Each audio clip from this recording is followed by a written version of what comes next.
ओम शांति। ओम शांति। ओम शांति। आज 19 तारीख की वाणी है। शिव बाबा ने कहा, मीठे बच्चे, तुम अभी शांति धाम सुख धाम में जाने के लिए ईश्वरीय धाम में बैठे हो। ये सत्य का संग है जहाँ तुम पुरुषोत्तम बन रहे हो। बाबा ने कहा, तुम शांति धाम जाने के लिए कहाँ बैठे हो? ईश्वरीय धाम। ईश्वरीय धाम का मतलब क्या है? ईश्वर का घर, ठीक है ना। कहने का मतलब ये है, बाबा के घर में बैठे हैं ना, या बाबा के साथ बैठे हैं, चाहे आपने कहीं भी है, लेकिन संग तो उसी का है। तभी तो बाबा कह रहे हैं कि जहाँ तुम पुरुषोत्तम बन रहे हो संगम के समय पे। तो प्रश्न बाबा ने पूछा, तुम बच्चे बाप से भी ऊंच हो, नीच नहीं, कैसे? आंसर है, बाबा कहते हैं, बच्चे, मैं विश्व का मालिक नहीं बनता, तुम्हें विश्व का मालिक बनाता हूँ। क्या कह रहे हैं बाबा? मैं नहीं बनता, क्या करता हूँ? तुम्हें बनाता हूँ। तो ब्रह्मांड का मालिक बनाता हूँ मैं। ऊंचे ते ऊंच बाप तुम बच्चों को नमस्ते करता हूँ, इसीलिए तुम मेरे से भी ऊंच हो। बाबा ने कहा कि मैं ऊंचे से ऊंचा तुम्हें क्या करता हूँ?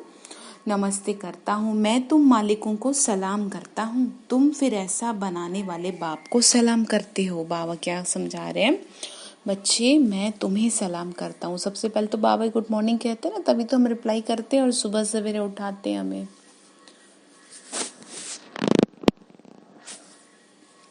ओम शांति। मीठे मीठे रूहानी बच्चों को नमस्ते। रेस्पॉन्ड भी नहीं करते हो बाबा नमस्ते? नहीं, बाबा करते हैं क्योंकि बच्चे जानते हैं बाबा हमको ब्रह्मांड का मालिक भी बनाते हैं और विश्व का मालिक भी बनाते हैं।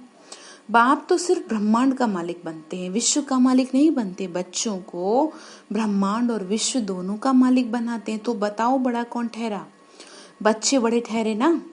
बाबा ने कहा, इसीलिए बच्चे फिर नमस्ते करते हैं।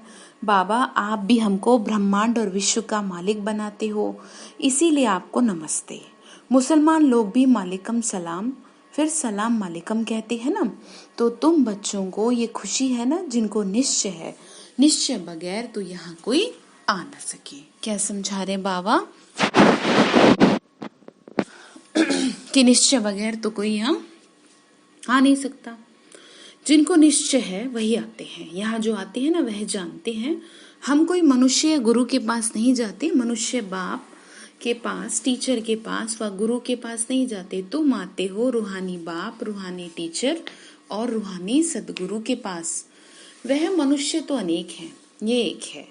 ये रचयिता को, बाबा ने कहा, यह रचयिता कोई को भी था नहीं, सॉरी, ये परिचय कोई को भी था नहीं। बाबा ने कहा, इस बात का परिचय किसी को भी नहीं था कि भगवान है कौन, रचयिता है कौन।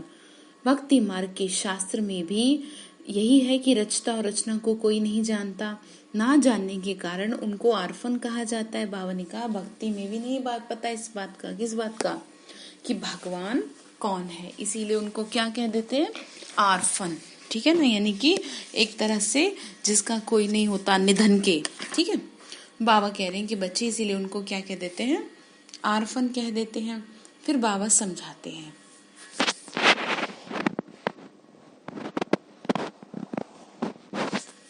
बाबा समझाते हैं कि बच्चे देखो, जो अच्छे पढ़े लिखे होते हैं समझ सकते हैं हम सभी आत्माओं का बाप एक ही है।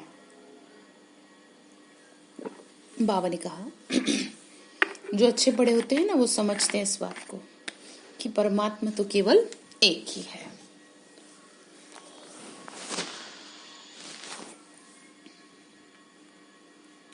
बाबा ने कहा, हम सभी आत्माओं का बाप एक है। वह आकर के बाप, टीचर, गुरु, सदगुरु भी बनते हैं।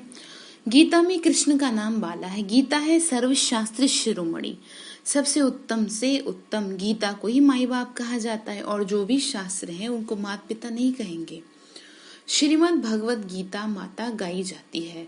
भगवान के मुख कमल से निकली हुई गीता का ज्ञान। ऊंच ते ऊंच है शिव बाबा यानी बाप, तो जरूर ऊंचे ते ऊंची की महिमा गाई होगी। तो वही तो क्रिएटर है ना। बाकी सब शास्त्र हैं उनके पत्ते क्रिएशन। रचना से कभी भी वर्षा नहीं मिल सकता। बाबा ने कहा, रचना से यानी कि जो भी लोग हैं उनसे थोड़ी कुछ मिलेगा। अगर मिलेगा तो भी अल्पकाल के लिए मिलेगा। दूसरे इतने ढेर शास्त्र हैं जिसको पढ़ने से अल्पकाल का सुख मिलता है। बाबा ने कहा देखो ऐसा है, शास्त्र तो बहुत है लेकिन उनसे होता क्या है, अल्पकाल के लिए थोड़ा सा यह है कि गलत राह पे चलने से बच जाते हैं, है ना, नेगेटिव से बच जाते हैं, कम से कम इस बहाने थोड़ी तपस्या, थोड़ा अच्छा तो कुछ करते हैं ना, इसीलिए बाबा कह रहे हैं थोड़ी देर का मिलता है। फिर बाबा ने कहा अल्पकाल का सुख मिलता है, फिर दूसरे जन्म में दूसरी पढ़ाई पढ़नी पड़े। यहाँ तो एक निराकार बाप है जो 21 जन्मों का वर्षा देते हैं, कोई मनुष्य तो दे न सके, वह तो है वर्थ नॉट ए पेनी बना देते हैं, यानी कौड़ी तुल्य बना देते हैं। बाबा बनाते हैं पाउंड। अभी बाप बैठ बच्चों को समझाते हैं। क्या समझाते हैं? तुम सब ईश्वर के बच्चे हो ना। सर्वव्यापी कहने से अर्थ कुछ नहीं समझते, सब में परमात्मा है तो फिर फादरहुड हो जाते हैं। बाबा ने कहा सर्वव्यापी कहने से तो कुछ समझ आता नहीं है इनको, फादर ही फादर हो गए तो फिर वर्षा किससे मिले, सारे पिता हो गए तो वर्षा कौन दे। वर्षा समझते हैं ना, यानी कि धन कौन दे, कौन सा धन? अविनाशी धन, जिसका कभी नाश नहीं होता। बाबा ने कहा बाबा बैठ समझा रहे हैं। क्या समझा रहे हैं? यही समझा रहे हैं कि बच्ची देखो ये है रावण राज्य, ठीक है, इस रावण राज्य में आपको कोई सुख नहीं मिल सकता, अल्पकाल का मिलेगा। अभी बाप बैठ बच्चों को कह रहे हैं तुम सब ईश्वर के बच्चे हो ना। बाबा समझा रहे हैं। बाबा ने कहा बाबा ही समझा रहे हैं, ये सब ड्रामा में फिक्स है, इसीलिए चित्रों में भी क्लियर कर दिखाया है। तुम बच्चों की बुद्धि में है, हम पुरुषोत्तम संगम युग पर हैं। बाप पुरुषोत्तम बनाने आए हुए हैं, जैसे बैरिस्ट्री, डॉक्टरी आदि पढ़ाते हैं ना, जिनसे मर्तबा पाते हैं। बाबा ने कहा जैसे और पढ़ाई करते हैं तो उससे क्या होता है, उससे मर्तबा मिलता है, यानी कि पद पोजीशन मिलती है। ठीक इसी तरीके से इस ज्ञान से भी क्या होगा, क्या होगा, पद पोजीशन मिलेगी, ठीक है ना, सुख मिलेगा। वही बात बाबा कह रहे हैं। बाबा ने कहा बच्चे देखो इस पढ़ाई से तुम फलाना, इस पढ़ाई से तुम ये बनेंगे, उससे सोचते हैं कि हम ये बनेंगे। यहाँ तो तुम सत्य के संग में बैठे हो, जिससे तुम सुखधाम में जाते हो। सत्य धाम भी दो हैं, एक सुखधाम, दूसरा है शांति धाम। यह है ईश्वर का धाम। बाप रचता है, जो बाप द्वारा समझकर होशियार हो जाते हैं, उनका कर्तव्य है सर्विस करना। बाबा कहते हैं तुम अभी समझदार होशियार हुए हो तो शिव के मंदिर में जाके समझाओ। बाबा ने कहा समझदार हुए हो ना तो क्या करो, शिव के मंदिर में समझाओ, उन्हें बोलो इस पर फल फूल, मक्खन, घी, अक के फूल, गुलाब के फूल, वैरायटी आप चढ़ाते क्यों हैं? कृष्ण के मंदिर में अक के फूल नहीं चढ़ाते, बड़े खुशबूदार चढ़ाते हैं। जरा विचार करो शिव के आगे ही क्यों चढ़ाते हैं? शिव के आगे अक के फूल तो गुलाब के फूल भी चढ़ाते हैं, अर्थ जानते नहीं। इसका मतलब बाबा समझाते हैं ना, इस समय तुम बच्चों को बाप पढ़ा रहे हैं। क्या पढ़ा रहे हैं? कोई मनुष्य नहीं पढ़ाता, और सारी दुनिया में मनुष्य मनुष्य को पढ़ाते हैं, और यहाँ पर शिव बाबा हमें पढ़ाते हैं, ठीक है ना। हमें किसे? हमें आत्माओं को पढ़ाते हैं, शरीरों को थोड़ी पढ़ा रहे हैं कि जी कोई डिग्री आपको मिल जाएगी इस पढ़ाई से। समझ रहे ना, इस पढ़ाई से जो डिग्री मिलेगी वो तो डिग्री है इतनी बड़ी कि उसके आगे सारी डिग्री फेल है, ठीक है ना। सतयुग में जाने का आपको अवसर मिलेगा पढ़ाई से, बाबा वही समझा रहे हैं।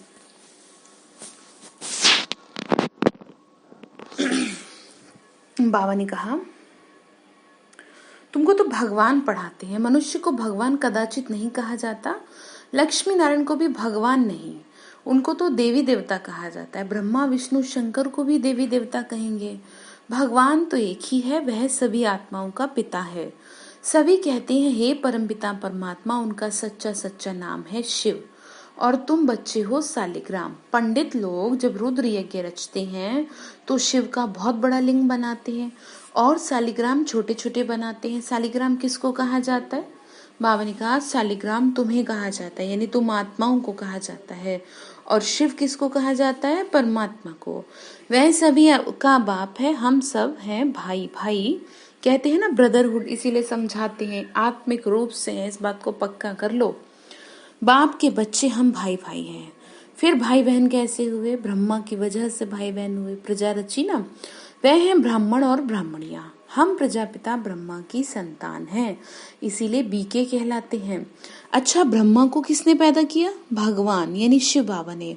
ब्रह्मा विष्णु शंकर ये सब है क्रिएशन ज्योति बिंदु शिव बाबा के, क्योंकि वो तो ज्योति बिंदु स्वरूप है ना, वही कह रहे हैं। बाबा ने कहा कि बच्चे देखो तुम ब्रह्मा मुख वंशावली अडॉप्टेड हो, प्रजापिता ब्रह्मा बच्चे कैसे पैदा करेंगे? जरूर अडॉप्ट करेंगे। जिसे गुरु के फॉलोअर्स अडॉप्ट होते हैं ना, उनको कहेंगे शिष्य।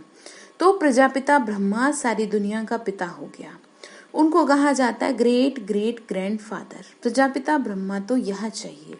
सूक्ष्म वतन में भी ब्रह्मा है, नाम गाया हुआ है ब्रह्मा विष्णु शंकर, परंतु सूक्ष्म वतन में प्रजा तो है नहीं। प्रजापिता ब्रह्मा कौन है, ये सब बातें बाप बैठ समझाते हैं। बाबा ने समझा दिया ना सारा, इसीलिए कहते हैं कोर्स करना जरूरी है। वह ब्राह्मण लोग अपने को ब्रह्मा की औलाद कहते हैं। ब्रह्मा कहाँ है और तुम कहाँ हो?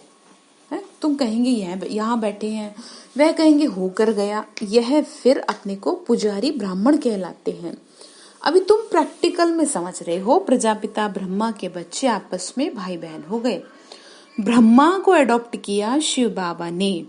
कहते हैं मैं इस बूढ़े तन में आके तुमको सिखा रहा हूँ राजयोग। मनुष्य को देवता बनाना ये कोई मनुष्य का काम नहीं है। बाबा ने कहा ये किसी इंसान का काम नहीं है, ठीक है ना, जो कि किसी को देवता बना दे। बाबा ने कहा ये राज्य किसने दिया? स्वर्ग का राज्य तो है ही। बाबा ने कहा स्वर्ग का जो रचयिता वो तो है परमात्मा, जिसको पतित पावन कहा जाता है। आत्मा असल में पवित्र होती है, फिर बाबा ने कहा रजो तमो में आती है। इस समय कलयुग में है सब तमो प्रधान, सतयुग में होंगे सब सतो प्रधान। आज से 5000 वर्ष पहले लक्ष्मी नारायण का राज्य था। 2500 वर्ष पहले देवताओं की डिनाइस्टी चली। बाबा ने कहा 2500 वर्ष की देवताओं की डिनाइस्टी चली। उनके बच्चों ने भी राज्य किया ना, Lakshmi Narayan the first the second, ऐसे चला आता है। फिर धीरे धीरे और कम ग्रेड करते करते करते करते तो द्वापर के राजा महाराजाओं तक आ गए। बाबा ने कहा बच्चे वही तो पुकार रहे हैं ना कि यहाँ एक ही मनुष्य पावन हो नहीं सकता, तो पुकार रहे हैं आओ पतित पावन। तो पतित दुनिया हुई ना, इनको कलयुग कहा जाता है, नई दुनिया को स्वर्ग कहा जाता है। फिर पतित कैसे बने ये कोई नहीं जानता। भारत में एक भी मनुष्य नहीं जो अपने 84 जन्मों को जानता हो। बाबा ने कहा कोई नहीं ऐसा यहाँ कि जो जानता हो कि हमने क्या किया है, 84 जन्म लिए, मिनिमम एक जन्म। भारत जो अविनाशी खंड गाया हुआ है, क्योंकि यहाँ ही शिव बाबा का अवतरण होता है। भारत खंड का कभी विनाश नहीं होता। बाबा ने समझा दिया पहले भी और अभी भी।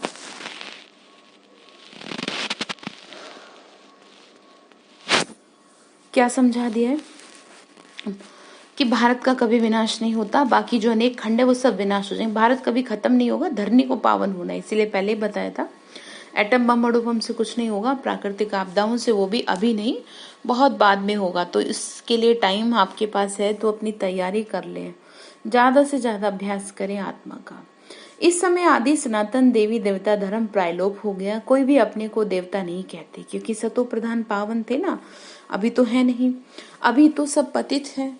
सभी का पिता एक शिव बाबा है जो भारत में आते हैं। कब आते हैं? पुरुषोत्तम संगम युग पर। इस संगम को ही पुरुषोत्तम कहा जाता है। ये है संगम युग। कलयुग से सतयुग, पतित से पावन बनने का। कलयुग में रहते हैं पतित मनुष्य और सतयुग में है पावन देवता, इसीलिए इनको पुरुषोत्तम संगम युग कहा जाता है। जबकि देवता पुरुषोत्तम, बाबा ने कहा, जबकि बाप आकर पतित से पावन बनाते हैं। बाबा ने कहा पुरुषोत्तम इसलिए कहा जाता है क्योंकि बाबा के पावन बनाते हैं। तुम आए हो मनुष्य से पावन बनने। मनुष्य तो यह भी नहीं जानते कि आत्माएं निर्वाण धाम में रहती हैं। यहाँ से आती हैं पाठ बजाने। इस नाटक की आयु पूरी हुई 5000 वर्ष। अब हम इस बेहद के नाटक में क्या कर रहे हैं? अभी पाठ बजा रहे हैं ना, इतने सब पाठधारी हैं। ये ड्रामा का चक्र फिरता रहता है, ये कभी बंद नहीं होता।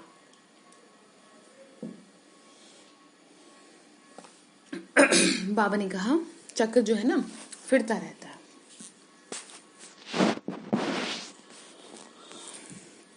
बंद नहीं होता। पहले इस नाटक में सतयुग में पाठ बजाने आते हैं देवी देवता हैं, फिर सतयुग के बाद फिर त्रेता में क्षत्रिय।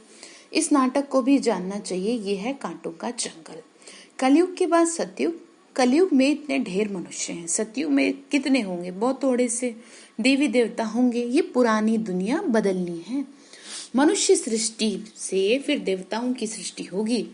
आदि सनातन देवी देवता धर्म था, परंतु अब अपने को देवता नहीं कहलाते, अपने धर्म को ही भूल गए हैं। ये सिर्फ भारतवासी ही हैं जो अपने धर्म को भूल गए हैं।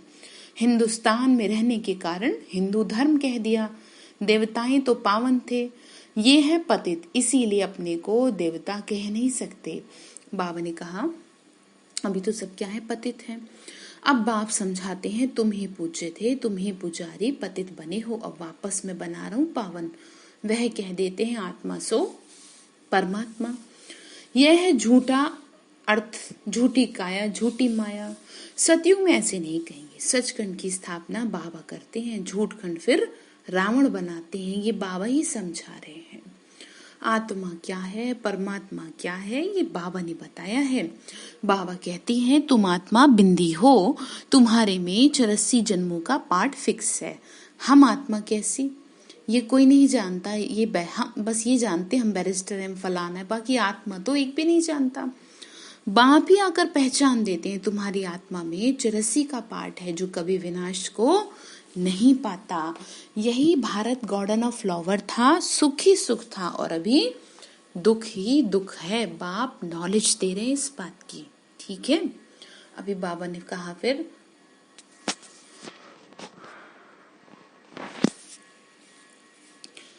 तुम बच्चे बाप द्वारा अभी नई नई बातें सुनते हो। सबसे नई बात है मनुष्य से देवता बनना। तुम जानते हो मनुष्य से देवता बनने की पढ़ाई कोई मनुष्य नहीं पढ़ाते, भगवान पढ़ाते हैं। उस भगवान को सर्वव्यापी कहना ये तो गाली देना हो गया। अब बाबा समझाते हैं मैं 5000 वर्ष बाद आकर भारत को स्वर्ग बनाता हूँ, रावण नरक बनाते हैं। ये बातें दुनिया में किसी को नहीं पता। बाप ही आके तुमको पावन बना रहे हैं, देवता बना रहे हैं। इसीलिए कहते हैं मूत पलीती कपड़ धोए। कहने का मतलब ये है, बाबा कहते हैं मैं ही हूँ जो तुम्हें पावन बना रहा हूँ। वह विकार नहीं होता, वह है संपूर्ण निर्विकारी दुनिया। बाबा ने कहा अभी है विशेष वर्ल्ड। विशेष वर्ल्ड का मतलब होता है पतित दुनिया, और वाइसलेस वर्ल्ड यानी कि पावन दुनिया।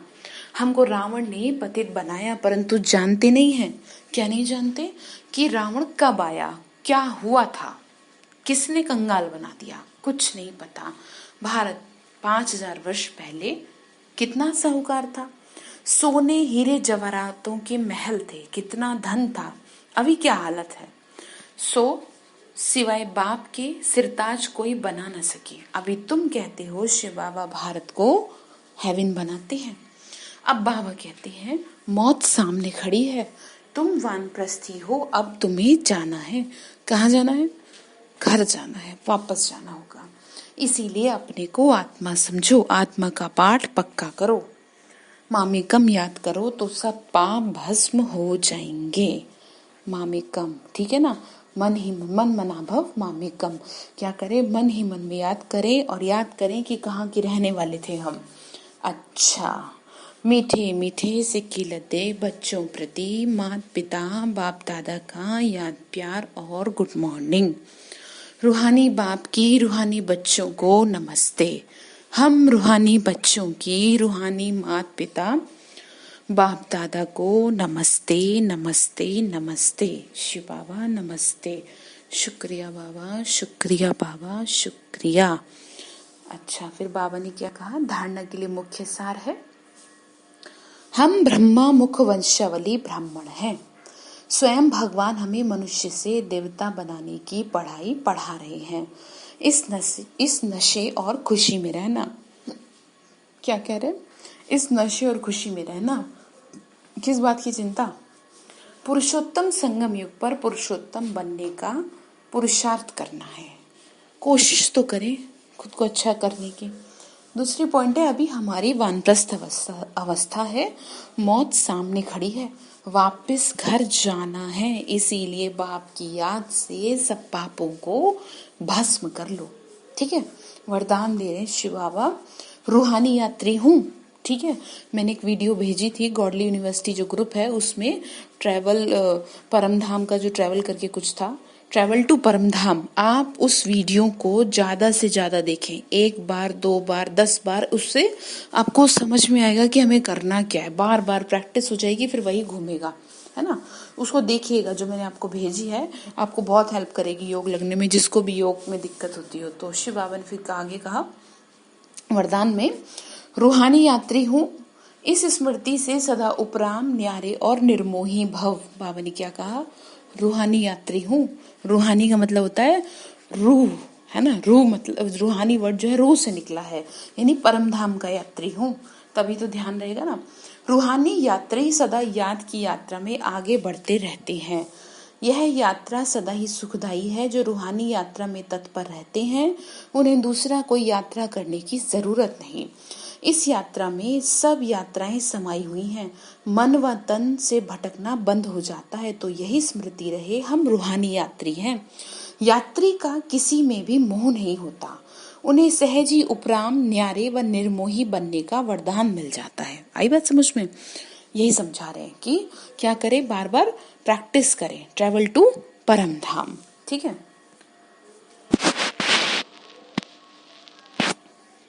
स्लोगन है सदा वाह बाबा वाह, तकदीर और वाह मीठा परिवार, यही गीत गाते रहो। क्या? सदा वाह बाबा वाह और वाह मीठा बाबा वाह, यही गीत गाते रहो। अच्छा, ओम शांति।